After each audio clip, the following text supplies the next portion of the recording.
För min del började allt i somras. Då fick jag ett meddelande från en gammal vän där han berättade att han hade börjat med ultralöpning och att han skulle springa 30 mil till sommaren. 30 mil i en stöt. Vem gör ens något sånt? Han undrade ifall jag ville komma över på en kopp kaffe och prata om galenskapen och kanske kunde vi hitta på något, filma någonting, göra en dokumentär av det. Givetvis tackar jag ja till en kopp kaffe, men ännu mer tackar jag ja till äventyret. Här börjar äventyret.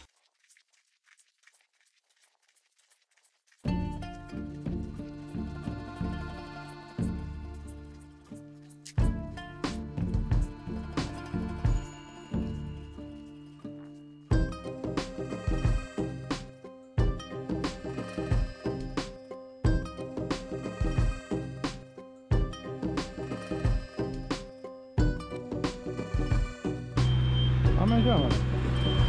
Du gör rekord eller?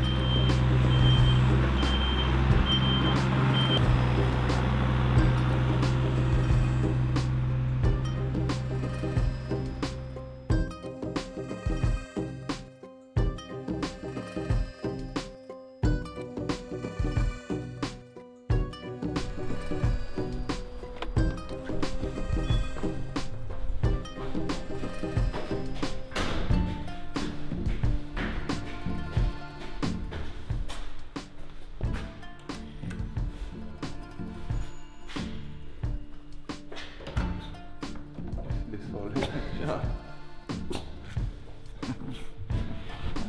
Nej, sluta.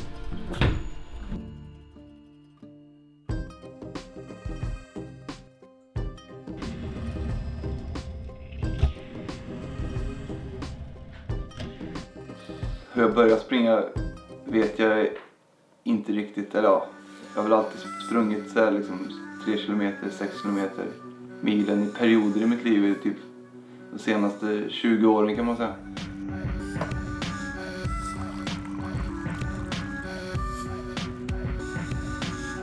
Aldrig hållit i det och sen tröttnat och tagit halvår och år av från att springa överhuvudtaget. För att det har varit så jävla tråkigt.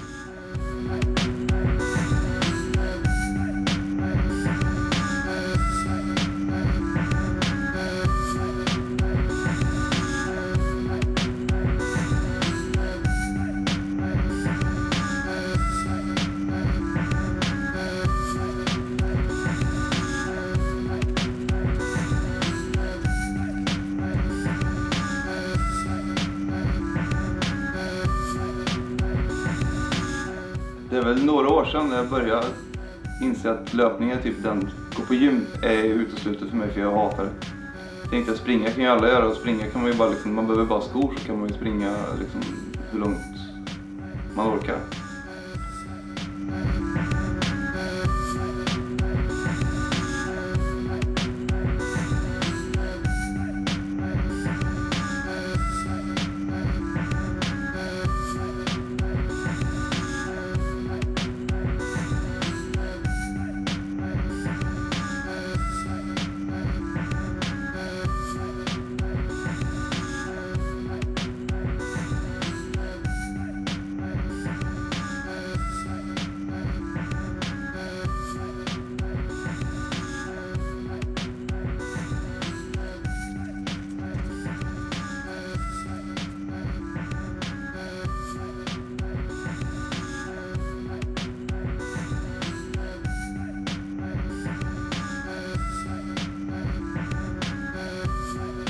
Som börjar springa mer och mer, längre och längre, eller en mil, 1,5 mil. Jag börjar hålla i det bättre och någonstans där så stack min kusin iväg till England och sprang ett lopp som heter Run to the King, tror jag, typ 8,9 mil eller någonting. Och det var ju så här 8,9 mil, man är ju dum i huvudet. Men jag såg på han när han kom tillbaka därifrån att liksom, han ville inte göra det igen, fast han ville göra det igen. Och det var ju samtidigt så kände jag att fan, jag springer ju fan lite mer än vad han gör, så jag borde ju kunna träna upp mig och liksom kunna springa så långt jag också. Skitsamma, så jag började tänka på springa från jobbet, det är 3,5 mil hem, så ja, det börjar jag göra någon gång i veckan liksom.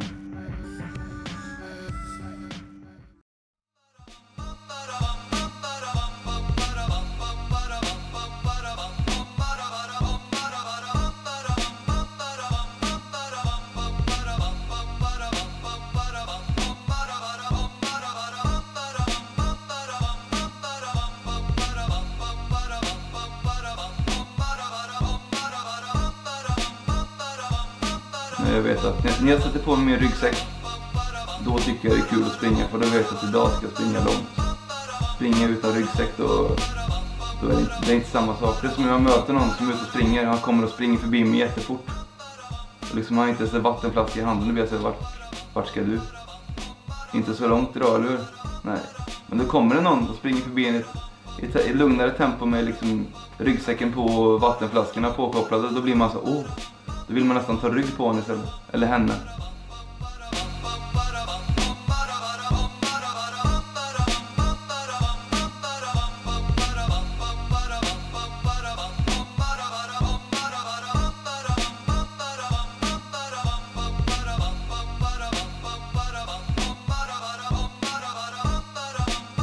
Tom Petty-mode brukar jag kalla det. För när jag ska springa själv långt, då lyssnar jag alltid på Tom Petty. Det finns innan för alla hans låtar, eller alltid, det handlar om att komma någonstans. Han är aldrig still i sin musik, han reser alltid. Det är alltid en resa, hans musik är liksom vandrande. Så det är alltid Tom Petty i mina öron när jag springer långt själv. Det finns inget annat, det är bara... Jag lyssnar på honom i timmar och timmar och timmar och timmar. Det är inte så mycket på musiken eller på han, utan det är känslan han förmedlar i sin musik.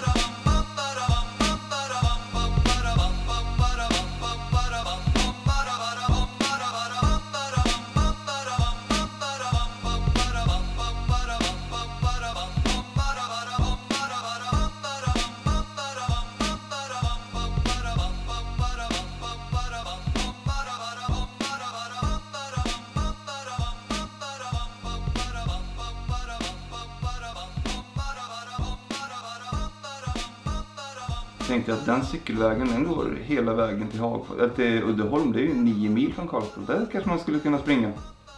Jag frågade min kompis Erik bland annat om han ville följa med. Han skrek nej, det går inte springa 9 mil på asfalt, du är dum huvud för dig själv liksom. Kanske hänga med en liten väg, eller en liten bit, men inte 9 mil. Så jag tänkte asfalt, jag droppar den idén helt och hållet.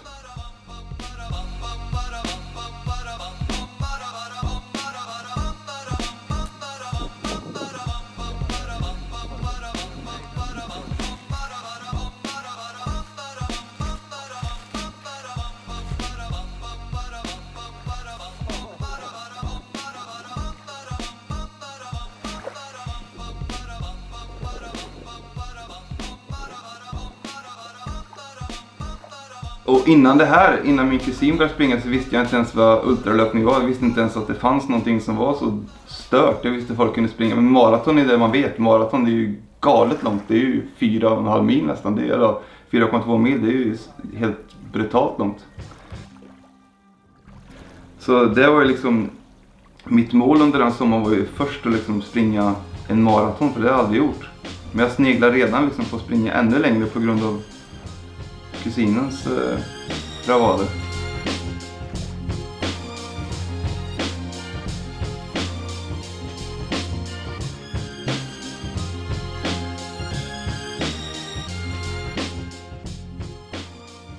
Börja kolla på nätet och hitta Ultravasan. Springa Vasaloppet på sommaren liksom. 9 mil med dojor istället för skidor. Det låter ju skitkul.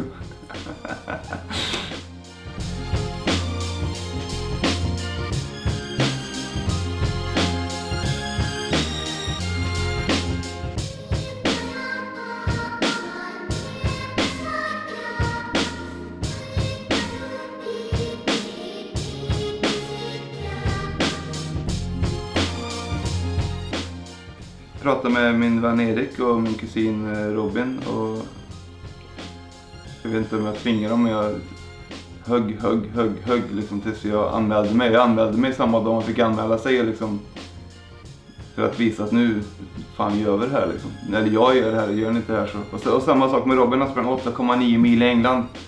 Ultravasan eller 9 mil, det är 1 kilometer längre, då vinner jag. Och det vet jag att han är sån tävlingsmänniska, så han känner det också, att han vill liksom ha. Så jag vet ju hur vi funkar, så jag utnyttjar väl det lite grann kanske mot hans, för att få med.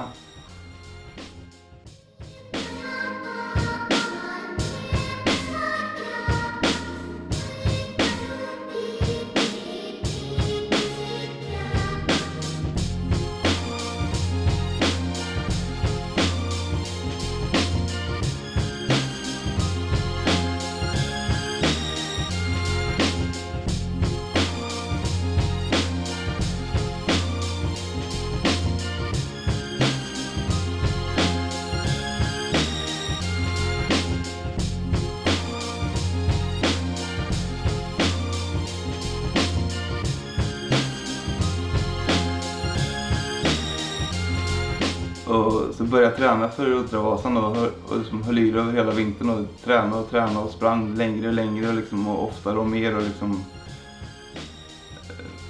helt plötsligt så springer man en maraton som ett litet träningspass istället för liksom det som var målet från början, om man säger. Det är ju sjukt häftigt att se hur man tar sig vidare. Men sen så blev ju Ultravasan var fortfarande det stora målet liksom. 9 mil i augusti månad. Så någon gång i maj, måste varit i början på juni, så sprang jag och min kusin Robin runt Stora Gla i Glasskolens naturreservat, 5 mil träningspass. Det var skitjobbigt, det var bland det värsta gjort i mitt liv. Och då berättade han för mig att hans lillebror hade anmält sig till ett virtuellt lopp som heter Run to the Stones, som är 100 kilometer skulle man springa liksom.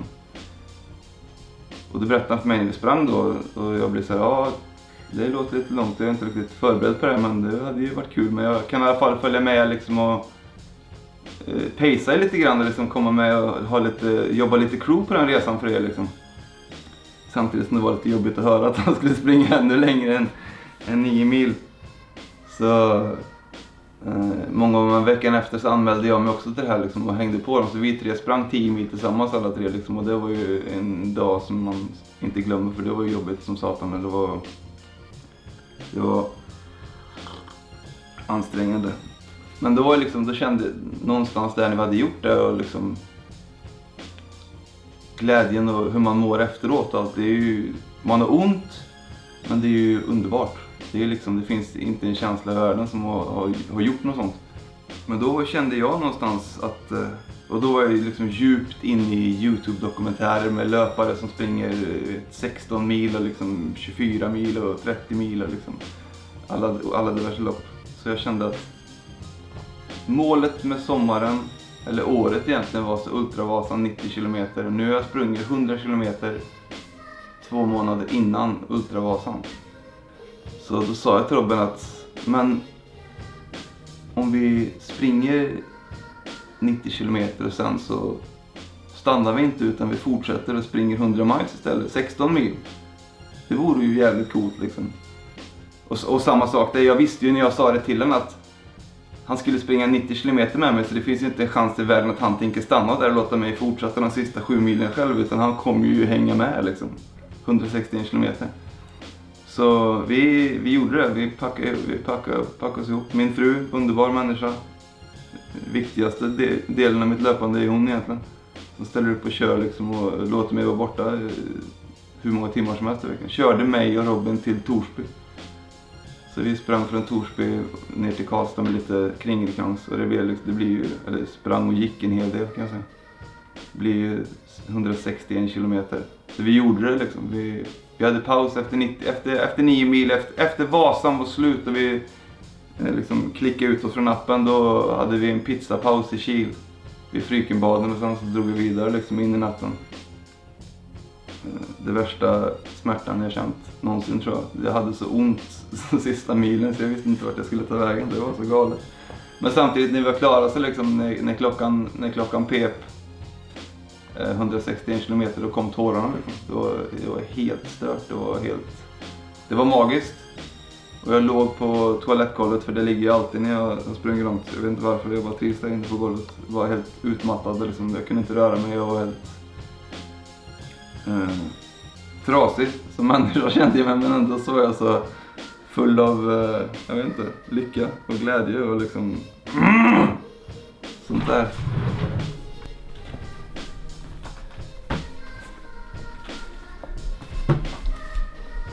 Alla kepsarna. Den får bli då.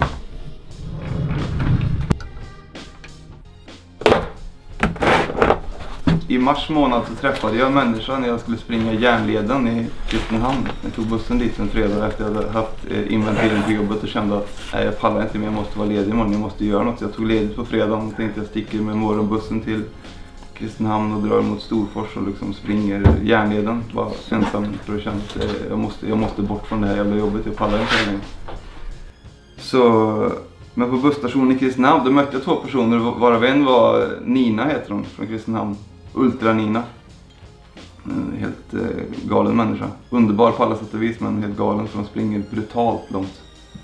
Berättade hon då liksom, och då öppnade hon, när jag träffade henne på bussen, hon började prata och sen pratade hon hela vägen nonstop liksom, när vi sprang där. Om vad hon har gjort, alla lopp hon har gjort och springer 26 mil och backyard ultra och liksom, hon är en före detta svensk rekordhållare i backyard liksom, så det är ju djupt meritlista och hon liksom har ju verkligen det hon säger, hon vet vad hon pratar om. Så jag lyssnar ju på henne och sen efter det så har jag hållit kontakten med Nina och vi har ju sprungit närmare 30 mil i år tillsammans hon och jag, på olika leder liksom.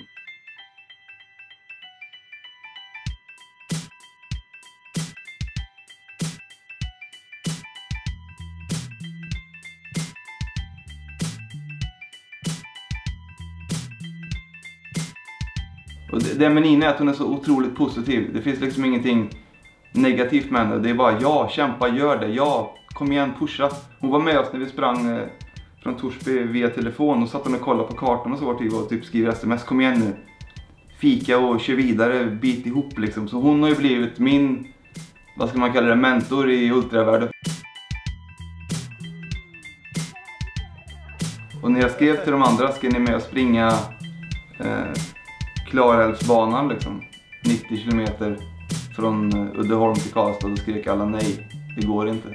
Då skrev jag till Nina, vill du följa med mig och springa Klarälvsbanan från Uddeholm till Karlstad 90 kilometer, men då tänkte jag att 90 kilometer är ganska nära 10 mil och varför ska man springa 9 mil när man kan springa 10 mil, det är ju en siffra till, det är mycket coolare liksom med 100 kilometer. Skickade iväg ett meddelande liksom och får tillbaka i stort sett. Ja, jag har lite ont i knät men ja, det är klart du kör, det är ju skitkul alltså, det finns ingen nej utan det är bara ja! Så hon och jag kutade den för ett tag sedan.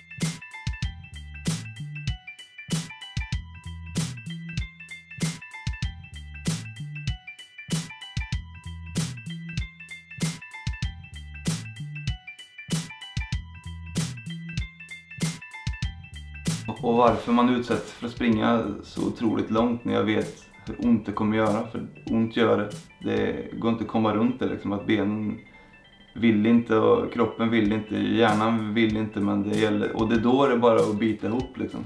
Och kämpa på. Nere i the pain cave som de säger. Som alla pratar om. Det är både häftigt och hemskt att besöka den alltså. Men det är samtidigt när man har varit där så vill man tillbaka dit, vilket är det sjuka liksom. Så målet med alla träningstimmar återigen, det är att hamna på toalettgolvet och där inne mår jag bra, fast jag mår inte så jävla bra där inne ändå. Det är liksom...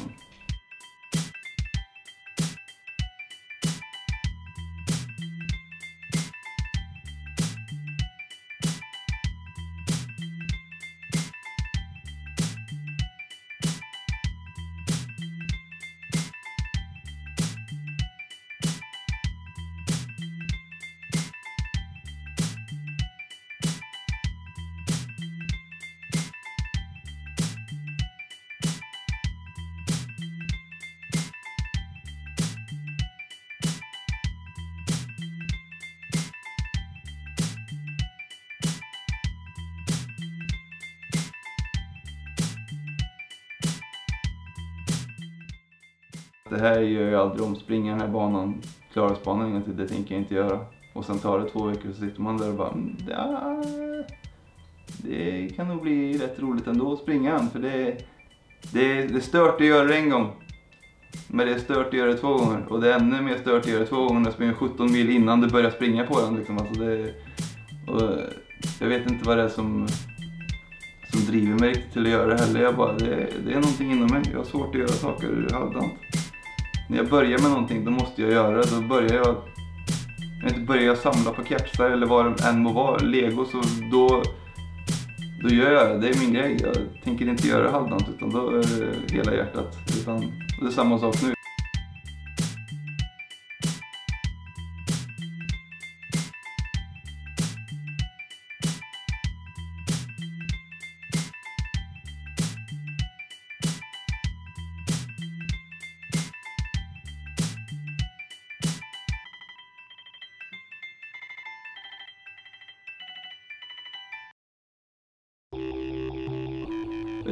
Jag är otroligt tacksam och glad att jag har folk som jag kan springa långt med, som min kusin och som framförallt Nina, som vi springer långt tillsammans.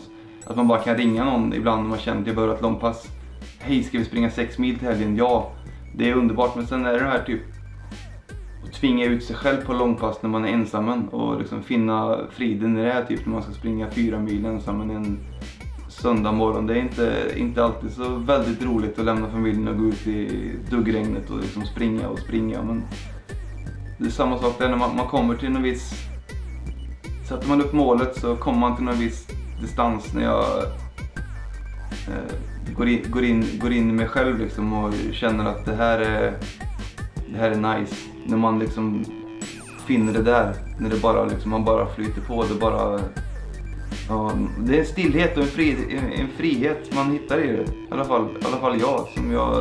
Och den är underbar. Jag vet att den finns där. Ibland kan det vara långt att ta sig till den. Och den hittar man ju absolut inte när man ska springa en mil en torsdagskväll efter jobbet. Då finns den sällan där. Alltså.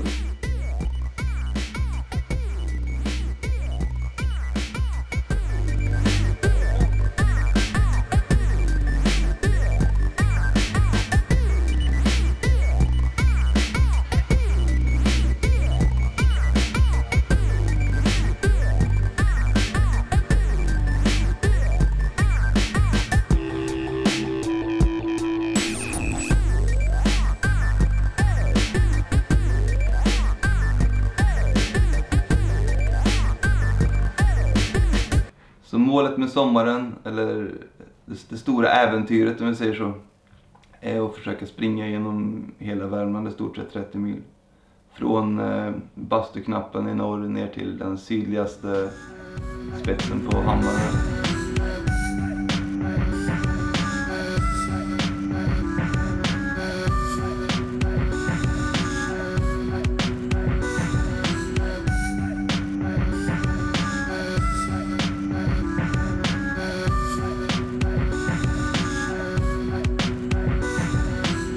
Frågan är inte vart det börjar eller vart det slutar. Frågan är hur det slutar, känner jag. För det slutar förmodligen på toalettgolvet i fosterställning med en handduk över mig och typ en Cola Light strawberry bredvid mig eller någonting. Förhoppningsvis kommer man dit, det vet man inte heller, men jag hoppas att det ska gå bra.